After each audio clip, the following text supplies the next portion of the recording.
committee that oversees the various committees of on development projects that are pending in Sherman Oaks, and she's going to give us an update on what developments are taking place and what the time frames are and what the status is. Ellen? Hi everybody. All right, first I want to just tell you briefly an update. We're kind of in limbo land with two major developments right now. Sorry, I do this every Monday. And I bore you because I say the same thing you think I know by now. All right. Can you hear me okay? Just raise your hand. Back of the room. Can you hear me? All right. I'll speak even louder. Okay. Ralph's Market, Hazeltine, and Ventura, poised for major redevelopment of the site, which is really great news. We get a brand new store. In a few minutes, I'm going to call up our new committee chair that I want you to come see. After the Soha meeting, if you have any questions for him and if you want to join this important committee. David Rankel, who's floating around here somewhere, is going to chair our new committee for the Pavilion store. That basically is Ralph's Part 2. A lot of the same features. David, would you come up here real fast? A lot of the same features that Ralph's is proposing, so is Pavilion's. A lot of details. I'm not going to take the time this meeting, but the next meeting and in the January newsletter, we will spell it out. It suffice to say that a lot of the features that you've grown accustomed to with the new stores are going to be with the old stores are going to be drastically changed. Parking will be accessible through underground garages only. And a lot of the feedback we've received from the community so far, excuse me, just chokes me up, this talk. A lot of the feedback that we've received is basically, oh my God, no, we don't want to park underground. So we had a meeting with Councilmember Koretz. We delivered that message, along with the fact that we are demanding, not requesting, but demanding that a full-scale environmental impact report be prepared for the Rouse project and the Pavilions, which is nearby Kester and Ventura Boulevard. Jay, could you come on up real fast? So, like I said, committee chairs are going to be standing right next to me. This is Jay Weitzler, and he will be chairing the Rouse Committee, and this is David Rankel, who will be chairing the Pavilions Committee, and is going to speak about a few other issues, and then I'll come back.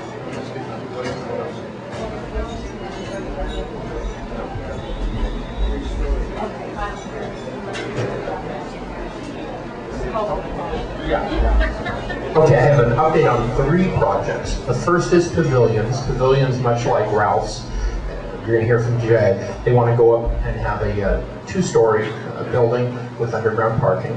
We're going to look into that. We need to meet with the developer and as well as the council office, find out exactly what their plans are, where the cars are going to come in, exit, etc. Louder? I've never heard anybody say that before.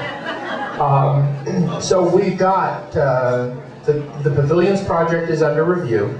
Then we have the M. David Paul project, which is at Sepulveda Boulevard and Camarillo Street, 500 units and 55,000 square feet of ground floor retail.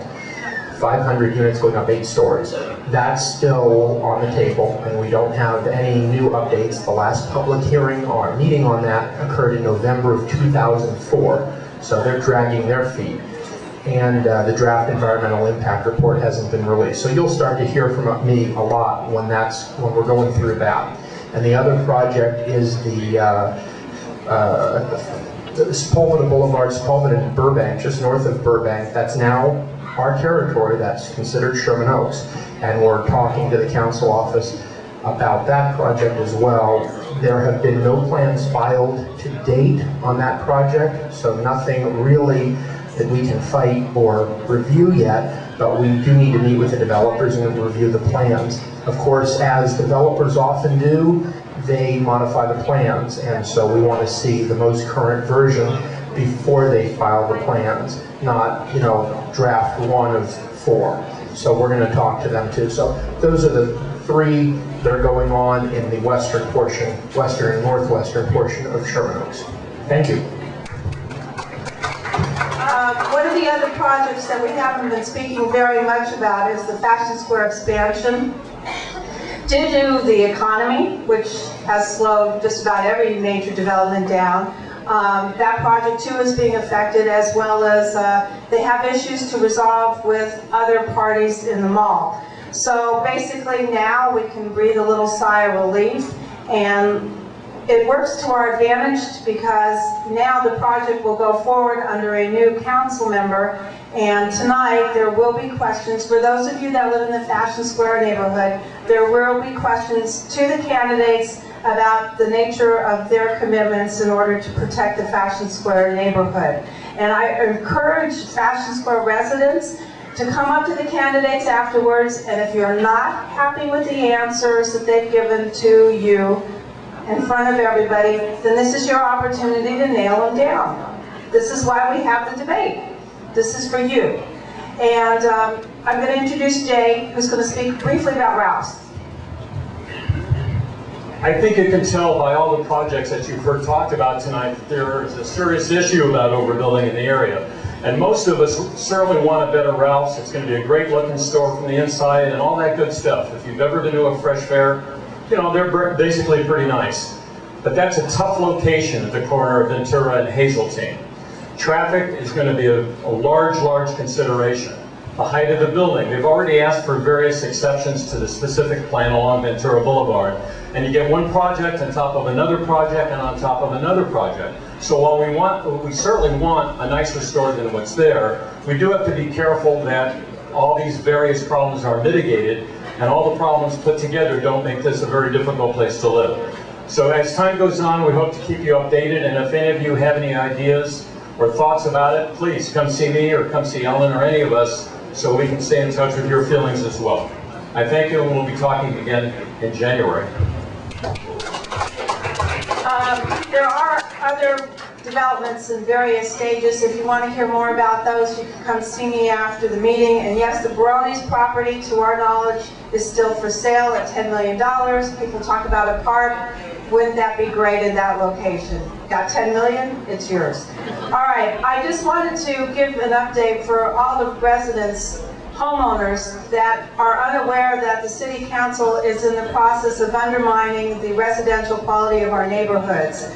I don't know if you've heard about an Assembly Bill 1866 that was passed actually 6 years ago, and the City Council now is getting around to implement this ordinance, which according to our city attorney, Carmen Trutanich, there is no actual requirement for the city to do what they're getting ready to do, which is basically permit granny flats and conversions of granny houses, separate attachment homes, 2 bedrooms or 2 rooms and more on single-family lots, as well as to allow the conversion of single-family homes into multiple units in R1 zones. The purpose of this is to allow for more housing because there is such a demand for affordable housing.